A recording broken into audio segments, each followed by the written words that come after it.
श्रीविष्णु कमलाशार्ङ्गी लक्ष्मीर्वैकुण्ठनायकः पद्मालया चतुर्बाहुः क्षीराब्धितनयाच्युतः इन्दिरा पुण्डरीकाक्ष रमा गरुडवाहनः भार्गवी शेषपर्यङ्को विशालाक्षी जनार्दनः स्वर्णाङ्गी वरदो देवी हरिरिन्दुमुखी प्रभुः सुन्दरी नरकध्वंसी लोकमाता मुरान्तकः भक्तप्रिया दानवारिः अम्बिका मधुसूदनः वैष्णवी देवकी पुत्रो रुक्मिणी केशिमर्दनः वरलक्ष्मी जगन्नाथः कीरवाणी हलायुधः नित्या सत्यव्रतो गौरी सौरिः कान्तासुरेश्वरः नारायणी हृषीकेशः पद्महस्ता त्रिविक्रमः माधवी पद्मनाभश्च स्वर्णवर्णा निरीश्वरः सती पीताम्बरः शान्ता वनमाली क्षमानगः जयप्रदा बलिध्वंसी वसुधा पुरुषोत्तमः राज्यप्रदाखिलाधारो माया कंसविदारणः महेश्वरी महादेवो परमा पुण्यविग्रहः रमा मुकुन्द सुमुखी मुचुकुन्द वरप्रदः वेदवेद्याब्धिजा माता सुरूपार्केन्दुलोचनः पुण्याङ्गना पुण्यपादो पावनी पुण्यकीर्तनः विश्वप्रिया विश्वनाथो वाग्रूपी वासवानुजः सरस्वती स्वर्णगर्भो गायत्री गोपिका प्रियः यज्ञरूपा यज्ञभोक्ता भक्ताभीष्टप्रदा गुरुः स्तोत्रक्रिया स्तोत्रकारः सुकुमारी सवर्णकः मानिनी मन्दरधरो सावित्री जन्मवर्जितः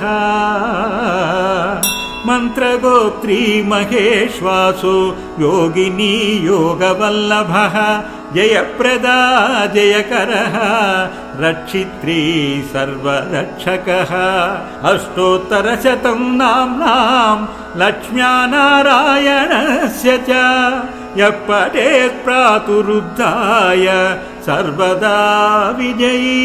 भवेत् सर्वदा विजयी भवेत् इति श्रीलक्ष्मीनारायणाष्टोत्तरशतनामस्तोत्रम् सम्पूर्णम्।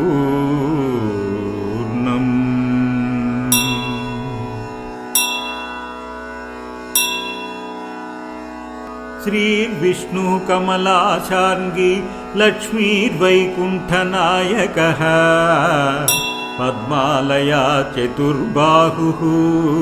क्षीराब्धितनयाच्युतः इन्दिरा पुण्डरीकाक्ष रमा गरुडवाहनः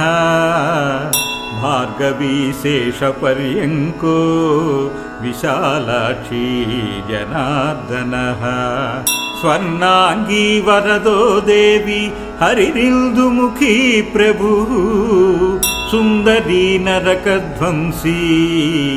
लोकमाता मुरान्तकः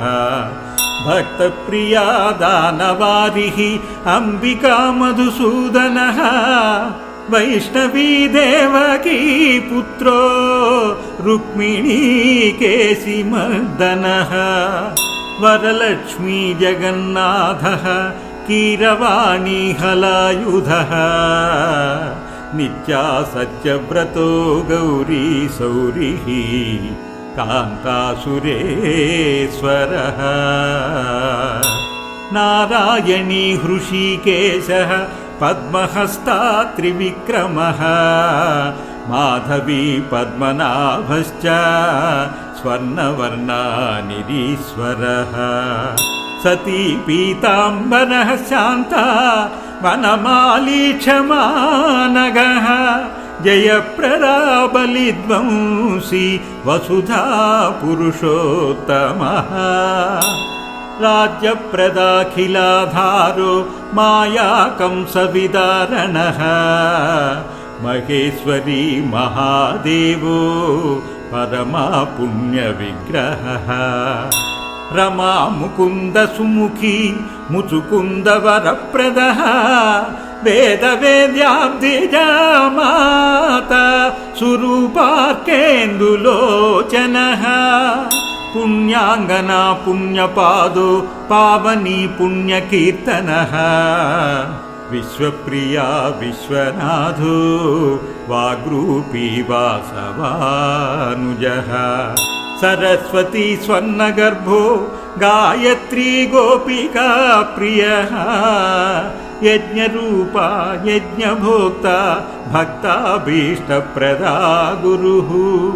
स्तोत्रक्रिया स्तोत्रकारः सुकुमारी सवर्णकः मानिनी मन्दरधरो सावित्री जन्मवर्जितः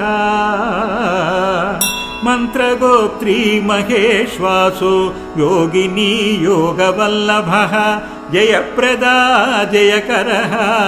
रक्षित्री सर्वरक्षकः अष्टोत्तरशतं नाम्नां लक्ष्म्या नारायणस्य च यः पठेत् प्रातरुद्धाय सर्वदा विजयी भवेत् सर्वदा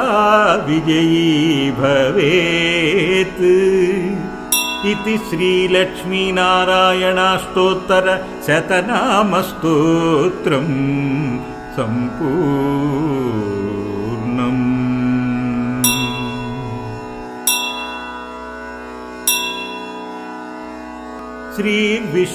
श्रीविष्णुकमलाशार्ङ्गी लक्ष्मीर्वैकुण्ठनायकः पद्मालया चतुर्बाहुः क्षीराब्धितनयाच्युतः इन्दिरा पुण्डरीकाक्ष रमा गरुडवाहनः भार्गवी शेषपर्यङ्को विशालाक्षी जनार्दनः स्वर्णाङ्गी वरदो देवी हरिरिन्दुमुखी प्रभुः सुन्दरी नरकध्वंसी लोकमाता मुरान्तकः भक्तप्रिया दानवारिः अम्बिका मधुसूदनः वैष्णवी देवकी पुत्रो रुक्मिणी केशिमर्दनः वरलक्ष्मी जगन्नाथः कीरवाणी हलायुधः नित्या सत्यव्रतो गौरी सौरिः कान्तासुरेश्वरः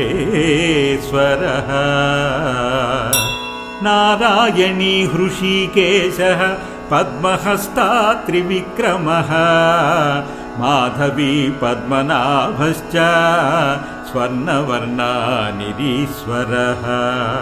सती पीताम्बरः शान्ता वनमाली क्षमानगः जयप्रदा बलिध्वंसी वसुधा पुरुषोत्तमः राज्यप्रदाखिलाधारो मायाकंसविदारणः महेश्वरी महादेवो परमा पुण्यविग्रहः रमा मुकुन्द सुमुखी मुचुकुन्दवरप्रदः वेदवेद्याब्धिजा माता सुरूपार्केन्दुलोचनः पुण्याङ्गना पुण्यपादो पावनी पुण्यकीर्तनः विश्वप्रिया विश्वनाथो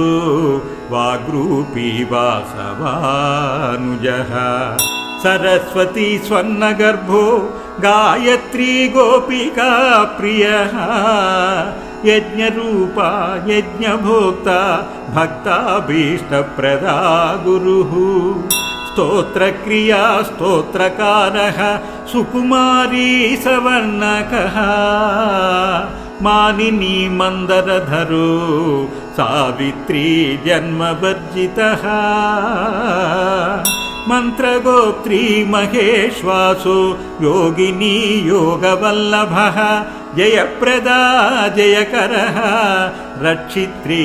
सर्वरक्षकः अष्टोत्तरशतं नाम्नां लक्ष्म्या नारायणस्य च यः पठेत् प्रातरुद्धाय सर्वदा विजयी भवेत् सर्वदा विजयी भवेत् इति श्रीलक्ष्मीनारायणाष्टोत्तरशतनामस्तोत्रम् सम्पूर्णम्।